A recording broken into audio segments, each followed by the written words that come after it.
Epa, meu querido e minha querida, vamos ficar atrás, vem gente, aqui não adianta ficar chorando, enchendo o saco não, não, vamos em frente. Ô meu lindo e minha linda, é o seguinte, olha aqui a situação. A Polícia Federal indiciou o Bolsonaro, o senhor Carlos César e o senhor Valdemar Costa Neto pela tentativa de golpe.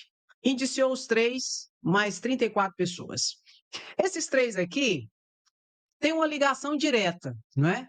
Valdemar Costa Neto contratou, através do partido do PL, esse senhor Carlos César. Carlos César, ele é dono do Instituto Voto Legal. E através do PL, dinheiro público. Eu não estou falando de dinheiro da sua conta, da minha conta, dinheiro particular, nem da conta de Valdemar Costa Neto, não. Eu estou falando de dinheiro público, fundo eleitoral e fundo partidário. Valdemar Costa Neto contratou esse instituto aqui do senhor Carlos César por R$ 1 milhão. Contratou para ele fazer parecer sobre as urnas eletrônicas. Então, Valdemar Costa Neto pagou R$ 1 milhão com dinheiro público para o senhor Carlos César, que foi indiciado também pela tentativa de golpe.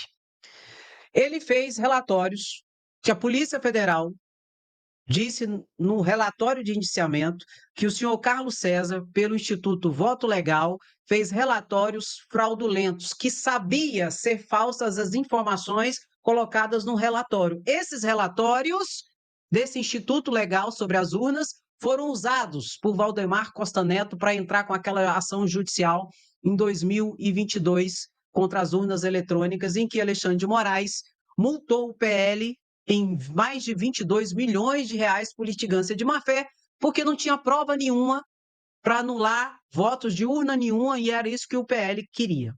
O que eu quero chamar a atenção para vocês, nesse caso aqui, Valdemar Costa Neto, PL, dinheiro público, R$ 1 milhão para entrar com ação judicial que sabiam que era tudo uma fraude. E isso era o quê? Alimento para os golpistas em 2022.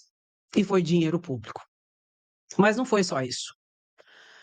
À época que Bolsonaro, ainda presidente da República, lamentavelmente, a Polícia Federal descobriu que quem pagava as passagens de avião para o senhor Carlos César se deslocar de São Paulo para Brasília e para ter contato com o PL e para fazer todas essas tratativas de relatórios falsos, segundo a Polícia Federal, com informações factoides de fraude urna e tudo mais, adivinha quem pagava as passagens de avião para o senhor Carlos César encontrar a galera do PL ali, Valdemar Costa Neto, Bolsonaro, para as tratativas dos relatórios falsos sobre as urnas eletrônicas? Adivinha?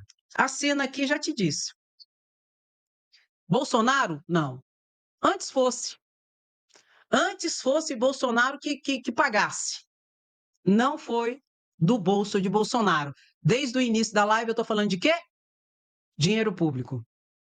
Quem pagou, a Polícia Federal descobriu, que está no relatório, 2 vezes passagens de avião para o senhor Carlos César se deslocar até Brasília, até o partido do PL, para ver toda essa situação, foi o governo Bolsonaro. Governo Bolsonaro. Leia-se, dinheiro público. Eu tenho dito para vocês que Bolsonaro, ele será implicado em toda essa situação da tentativa de golpe, bem como da tentativa de abolição violenta do Estado Democrático de Direito e organização criminosa, não só no que tange ao líder executor, ao líder planejador, conforme a Polícia Federal coloca no seu próprio relatório, mas eu acrescento que a Polícia Federal não colocou isso, mas eu acrescento como financiador da tentativa de golpe. Dinheiro público não interessa se é R$ 1.000, se é R$ 500, se é R$ 100, não interessa. Dinheiro público tem que ter uma destinação de caráter de interesse público. Dinheiro público jamais poderia ter sido usado para qualquer situação de tratativa, de relatório falso contra as urnas eletrônicas para atentar contra a democracia. E isso aqui já está comprovado, R$ 7.000. Dinheiro público. Bolsonaro será implicado também como financiador. E o PGR, André, pode fazer isso independentemente das especificações ou das tipificações colocadas pela Polícia Federal, pode e deve fazer. Tem a conversa de Mauro Cid conversando lá com um tenente-coronel, em que Mauro Cid perguntou se 100 mil dava, mas eu não sei se a Polícia Federal encontrou provas dessas transferências, mas dessa aqui encontrou. Então, é R$ 1 milhão de dinheiro público do via partido PL para bancar uma fraude e mais R$ 7 mil para pagar passagem de avião para um instituto que faria documentos falsos e que foi base, à época, substantiva para engajar, manipular e tocar as pessoas para o 8 de janeiro. Bolsonaro não tem para onde correr, Bolsonaro se corre para lá, corre. Por isso que eu até digo, Bolsonaro é réu confesso. E eu vou te explicar daqui a pouco. Olha essa cena aqui, ó. Esse aqui é o senhor César, Carlos César, Valdemar Costa Neto e Alexandre de Moraes. Valdemar Costa Neto, você tem ideia. Durante vários meses antes do pleito eleitoral, de todos os anos de eleição, as urnas eletrônicas, o código-fonte, fica aberto para visitas de representantes de partidos políticos, OAB, Ministério Público, tudo bem claro. Valdemar Costa Neto foi visitar o código-fonte lá no cofre do Tribunal Superior Eleitoral e levou o senhor aqui, ó, Carlos César, para ir junto com ele.